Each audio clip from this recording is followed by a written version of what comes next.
Yo, what's good? It's your boy Kurt and today we have another reaction, no? So ngayong araw mag-react tayo sa kanta ni Goodist, Gunatita, no? Kasama niya si Nateman, Tatlinos Magpatuloy, Lumaban. This is a request reaction, no? I mean, when is the last time, no? Nakinig tayo dito sa channel natin ng kanta ni Nateman. Napakatagal na, men. Taon na ata lumipas, no? But Goodist, isa sa mga isa sa mga paborito kong artist ngayon na alam mo yun, yung pag nagsulat mararamdaman mo talaga. Alam mo yun, yung vibe nung mga lyrics niya, yung mga sulat niya is mararamdaman mo yung makaka-relate ka, no? So si Goodist yung lagi kong puntahan ng sound trip, lalo na pag gusto ko ng ganong, pakiramdam. But yeah, I mean, ito sa mga kanta niya na hindi ko pa napapainggan. Magpatuloy, Lumaban, no? Again, kasama niya si Nateman. Without no further ado, man, get it.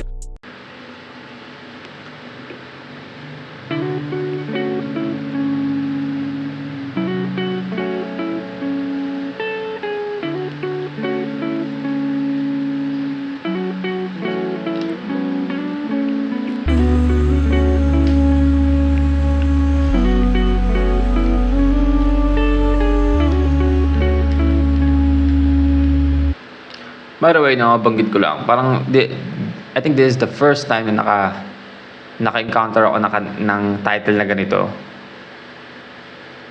Oo, ngayon lang, na para siyang, alam mo yun, dalawang word na magpatuloy, quit, lumaban. Diba? I mean, parang kadalasan kasi, paano ba sabihin to? Like, kadalasan one word lang or like, one sentence lang na alam mo yun, na may kinalaman or minsan may connector. Basta kasi gusto ko sabihin, no, na parang dalawang salita lang siya at may kuwit, no? Basta yun, I mean, alam niyo na yung gusto ko sabihin. Kahit saan banda mo tignan, alam kundi madali intindihin yung mga pangyayari mali. Kulang pang ang kabayaran ng aking pagkasuwi. Gusto sumahin ang lahat na nagawa kong mali, pero kailangan magpatuloy, lumaban. Bitawan yung mga hindi kailangan maiwagang pagkabuhay. Misan man, diba? Kita niyo yung ano ba itong nangyari sa buhok ko? Parang iba-iba na ng ganun, ng hawi. Basta yun, kita niyo yung gusto kong sabihin, di ba? Pag si Goodist yung sumulat and kumanta, di ba? Yung pakiramdam, no? Yung vibe nung boses niya, ng music, and at the same time, yung paano siya magsulat, no? Maramdaman mo yun, ulitin natin yun. Ganda ng pasok niya dun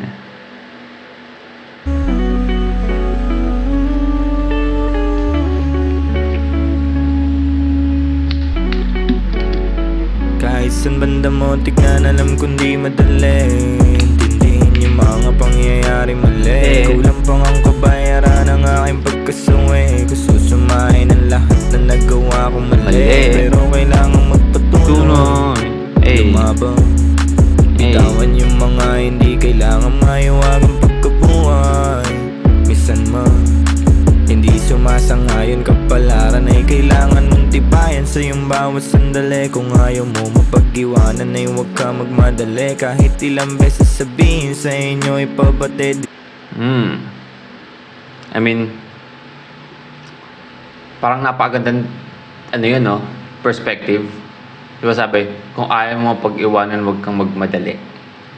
Diba? Kasi, I mean, normally, maririnig natin is parang sipagan mo, kailangan mong unahin para hindi ka mapag-iwanan, 'di ba? Kasi lahat nag-uunahan 'di ba? Sa buhay, lahat nag-uunahan, no?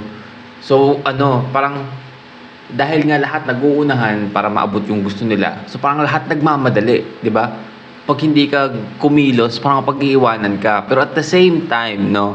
At the same time, ang ganda rin ng perspective na binibigay niya dito na kung ayaw mo pag-iwanan, huwag ka magmadali, 'di ba? Kasi I mean, pag nagmamadali ka kasi kadalasan hindi ka nag-iisip ng maayos, gusto mo lang maabot yung gusto mo, pero hindi ka nag-iisip, no? Alam mo yung, I mean, may dalawa kasi akong bata no? Dalawa akong, isang makulit na 3-year-old and isang 8 months, no? Na nanunood ng Cocomelon and kung ano-ano pa dyan, no? So, pwedeng ihalintulad to no, sa ano talaga ako sa buhok. Pwede itong ihalintulad no sa yung sa ano sa racing nung pagong tsaka nung hair. 'Di ba? 'Di ba? Hindi palaging mabilis yung laging nananalo, 'di ba? Basta yun, alam mo yung gusto ko sabihin, no? Ang gandang perspective lang, no? Kasi parang kakaiba. Kasi usually pag hindi mo binilisan or hindi mo kinulusan ng mabilis sa pag-iiwanan ka, di ba? Pero magandang perspective din 'yan. Nice. Alam kundi madali intindihin yung mga pangyayari mali. Kulang pang ang kabayaran ng aking pagkasuwi. Gusto sumahin ang lahat na nagawa ko mali, pero kailangan magpatuloy. Lumabang bitawan yung mga hindi kailangan maiwagang pagkabuhay. Misan mo hindi sumasangayon, kapalaran ay kailangan mong tibayan sa iyong bawat sandali. Kung ayaw mo mapag-iwanan ay huwag ka mamadali. Kahit ilang beses sabihin sa inyo ipabate, di nyo pa rin maiintindihan kung gaano kasakit. Mga material ko na yaman, wala yan silbi kung wala rin kapayapaan sa sarili kong isipan. Diba? Yung mga material na bagay na meron ako, wala yan kung wala na akong kapayapaan sa aking isipan, right? Diba? I mean, madalas na ito naririnig sa mga no? Sa mga mayayaman, no? I mean, hindi ako makarelate, no? Kasi hindi ako mayaman, no? Pero naririnig na sa kanila, no? Kasi, I mean, katulad sa mga, like, for example, gawin kong, I mean, example yung sarili ko, no? Na, I mean, lagi tayong nagkahabol sa pera, no? Lagi nating hinahabol yung pera. Sa lahat ng galaw natin, yung lagi nating iniisip, no? Na feeling natin, kung nakuha natin yung pera na yun, magiging okay na lahat, no? Pero, kung napanood mo yung mga interview ng mga no? Ng mga mayayaman, right? Sa mga interview nila, parang, iba yung perspective nila pagtingin nila sa pera, no? I mean, siguro nag-iiba talaga pag mayaman ka, no? Pero, ayun na nga, parang hindi rin sila naging masaya, no? Siguro yung gusto niya sabihin dito. I mean, kaya maraming mayaman ngayon na kung ano nung pinagagawa sa buhay, no? Para humanap lang ng peace, no? Ng kapayapaan, no? Iwawalda sila yung pera nila para sa, alam mo yun, mahanap yung kapayapaan nila. I mean, ayun yung hindi natin napapansin pag, alam mo yun, nandun tayo sa mga mahirap tayo, like katulad ko, no? I mean, ilagay ko ng example yung sarili ko na lagi tayo naghahabol ng pera, no? Kasi parang ilag na sa mindset natin, no? Na rin naiisip yung kapayapaan talaga eh. Totoo lang. Pero yeah. Mo akong gamutin ang kasalanan ng kaluluwa kong ilang beses na nanasaid sa mga bagay na akala ko ligaya ang hatid. Minsan siguro mas mabuti sariliin yung sakit para walang ibang madami sa lungkot at bigate. Kahit minsan naasawa, alam mo yung patuloy ko na kinakaya. Nakaraan tuluyan ko ng pinalaya, pagkabuhay ko ngayon ay tinatama. Kahit minsan naasawa, alam mo yung patuloy ko na kinakaya. Nakaraan tuluyan ko na pinalaya, pagkabuhay ko ngayon ay tinatama. Kahit saan banda mo tignan, alam kundi madali intindihin yung mga pangyayari mali. Kulang pang ang kabayaran ng aking pagkasuwi. Gusto sumahin ang lahat. By the way, no, bago ako makalimutan, no, parang this is the first time na makikinig ako kay Nate Man, no, na hindi parang drill type yung beat. Hindi ko na-realize, no. I mean, kasi matagal-tagal din, I mean, hindi kasi ako nahilig sa ganung klase ng genre ng kanta. Totoo lang, no, pilin-pili, no. Hindi ko siya naging katulad nung nauso yung ganung klase ng ng rap and the beat.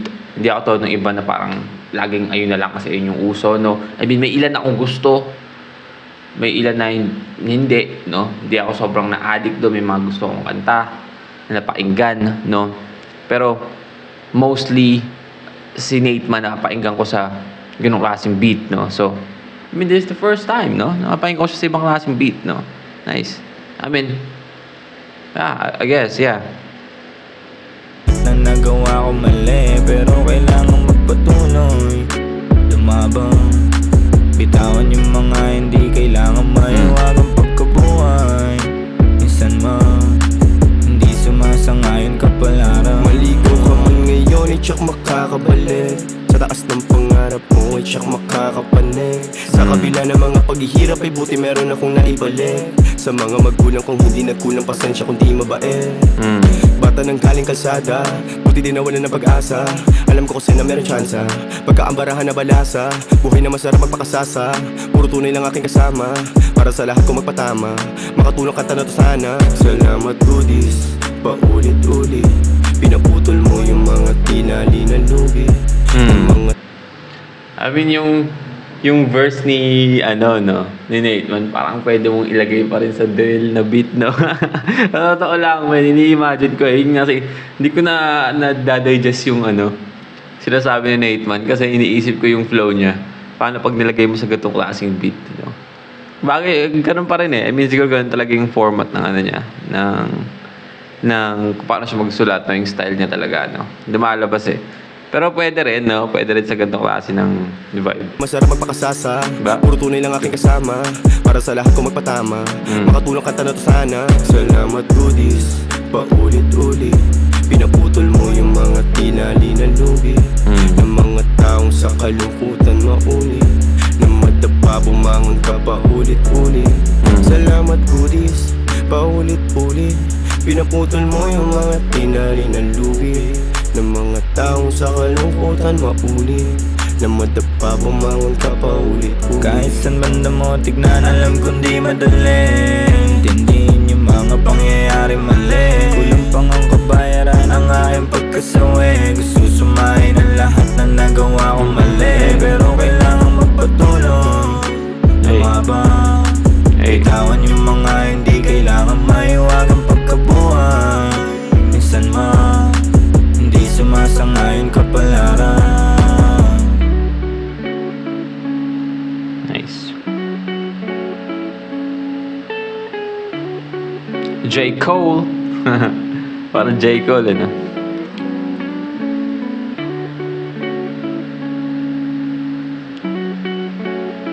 Ganda naman dyan, no?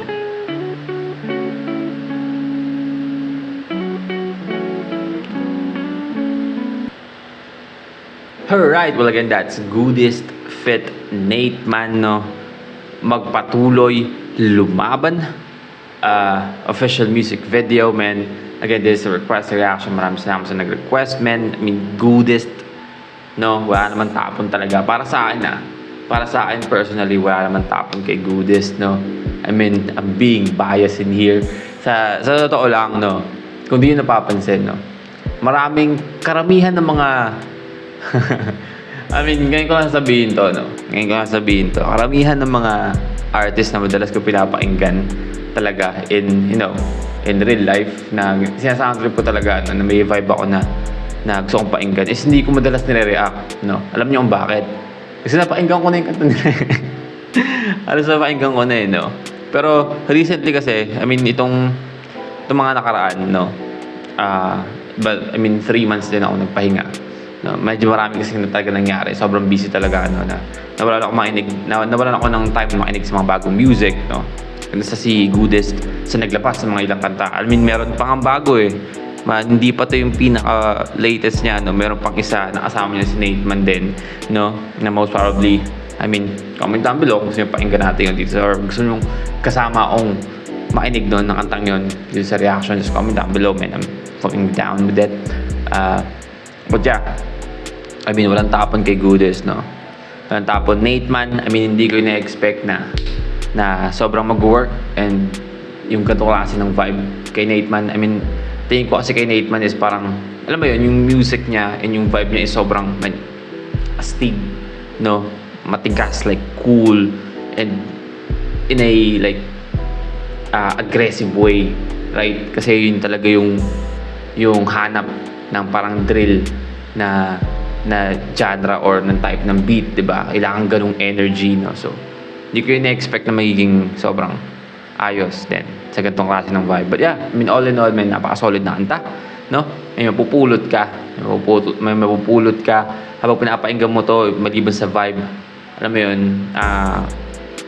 nagkakaroon ng pagkain yung utak mo sa pakikinig ng kanta. And that's the reaction for today, no? Sana nagustuhan nyo.